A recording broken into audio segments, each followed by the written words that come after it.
দোকানের মতন chocolate ice cream বাড়িতে বানাতে মন চাইলে এইভাবে চকলেট আইসক্রিমের রেসিপিটা বানিয়ে দেখতে পারেন। খুব কম উপকরণ দিয়ে বানানো যায় আর খেতে একেবারে দোকানের মতনই হবে।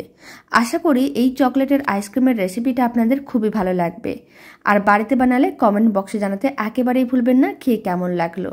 বানানো যেমন সহজ, খেতেও বেশ ভালো হয় আর ছোট থেকে বড় যে কেউ খুবই পছন্দ করবে।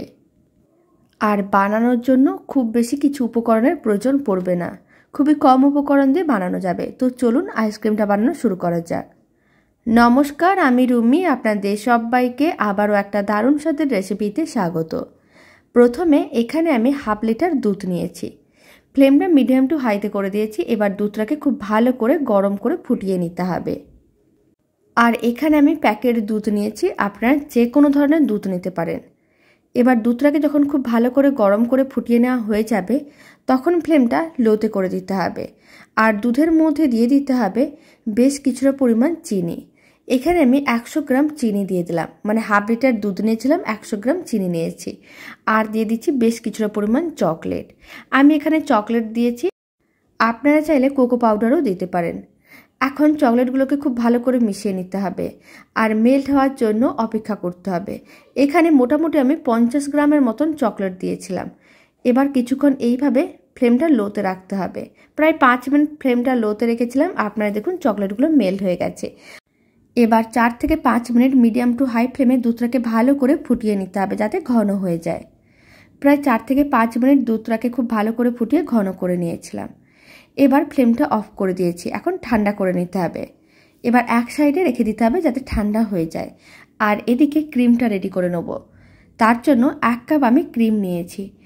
যেহেতু আইসক্রিমের পরিমাণটা একটু বেশি করে বানাচ্ছি, তাই এখানে আমি 1 কাপ ক্রিম নিয়েছি।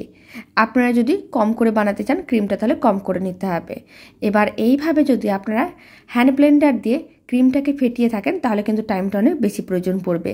তাই এখানে যদি আপনাদের কাছে ইলেকট্রিক বিটার থাকে, তাহলে আপনারা 2 থেকে 3 মিনিটের মধ্যে ক্রিমটা রেডি করে নিতে পারবেন। আর হ্যান্ড ব্লেন্ডার হলে একটু বেশি সময়ের প্রয়োজন পড়বে। এখানে আমি ইলেকট্রিক বিটার দিয়ে 3 থেকে 4 মিনিট এইভাবে ক্রিমটাকে বিট করে নিয়েছিলাম। আপনারা দেখুন ক্রিমটা খুব সুন্দরভাবে রেডি হয়ে গেছে। আর এইভাবে ক্রিম দিয়ে যদি আইসক্রিমটা বানানো যায়, খেতে একেবারে দোকানের মতনই লাগবে। আর দুধের মিশ্রণটা যেটা রেখেছিলাম সেটাও কিন্তু পুরোপুরি ঠান্ডা হয়ে গেছে। একবার ভালো করে মিশিয়ে নিলাম। এখন যে ক্রিমটা আমি বিট করে রেখেছিলাম, সেই পুরো ক্রিমটাই দিয়ে দিতে হবে।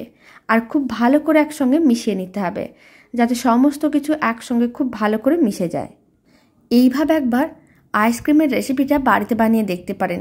খেতে ও দেখতে পুরো দোকানের মতনই হবে। আশা করি আপনাদেরও খুবই ভালো লাগবে আর বাড়ির সবাইও খুবই পছন্দ করবে। সমস্ত কিছু এইভাবেই খুব ভালো করে মেশাতে হবে। আর দুধটাকে পুরোপুরি ঠান্ডা করে তারপরেই ক্রিমটা দিতে হবে। খুব ভালো করে মেশানো হয়ে গেছে। কালারটা খুবই সুন্দর এসেছে। যদি আপনাদের মনে হয় কালারটা আর একটু ডিপ করতে চান, তাহলে আপনাদের ফুড কালার দিতে হবে। এবার আমি কিছুটা পরিমাণ চকো চিপস ছড়িয়ে দিচ্ছি, এতে দেখতে ভালো লাগবে। চাইলে দিতেও পারেন, নাও দিতে পারেন। খুব ভালো করে চকো চিপসগুলো মিশিয়ে নিতে হবে। যখন আইসক্রিমটা খাওয়া হবে, চকো চিপসগুলো যখন থাকবে এর মধ্যে, খেতে অনেক বেশি ভালো লাগবে। তবে আপনারা চাইলে দিতেও পারেন, নাও দিতে পারেন। আইসক্রিমের মিশ্রণটা একেবারেই রেডি। এবার আমি এরকম একটা বক্স নিয়েছি। আপনারা যে কোনো ধরনের বক্স নিতে পারেন বা যে কোনো ধরনের পাত্র নিতে পারেন। স্টিলের পাত্র বা কাঁচের পাত্রও নিতে পারেন। পুরো মিশ্রণটাই বক্সের মধ্যে দিয়ে দিচ্ছি। তারপরে ঢাকনাটা বন্ধ করে দিতে হবে আর 10 থেকে 12 ঘন্টার মতন ডিপ ফ্রিজে রেখে দিতে হবে। তাহলে খুব সুন্দরভাবে জমাট বেঁধে যাবে। আমার কাছে একটা চকলেটের বক্স ছিল আর আমি সেই চকলেটের বক্সের মধ্যে আইসক্রিমটা রেডি করছি। এবার আমি 10 ঘন্টা পরে দেখাবো। 10 ঘন্টা ডিপ ফ্রিজে রেখে দিয়েছিলাম, আইসক্রিমটা রেডি হয়ে গেছে। ঢাকনাটা খুলে নিচ্ছি। আপনারা দেখুন আইসক্রিমটা দেখতে একেবারে দোকানের মতনই হয়েছে। এবার আইসক্রিমটা আমি স্কুপ করেও দেখিয়ে দিচ্ছি কত সুন্দরভাবে রেডি হয়েছে।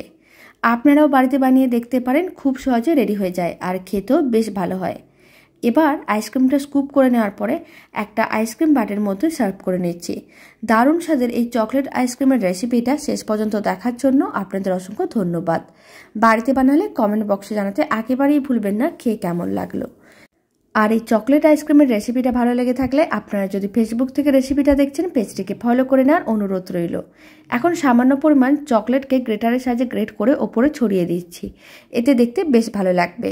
আর রেসিপিটা যদি আপনারা ইউটিউব থেকে দেখছেন তাহলে চ্যানেলটি সাবস্ক্রাইব করে নেওয়ার অনুরোধ রইল। পাশে থাকা বেল আইকনটি প্রেস করে নেবেন নতুন রেসিপির আপডেট সবার আগে পাওয়ার জন্য।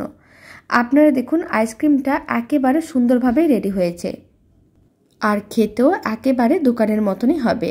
আপনারাও বাড়িতে বানিয়ে দেখতে পারেন, আর বাড়িতে বানালে কমেন্ট বক্সে জানাতে একেবারেই ভুলবেন না।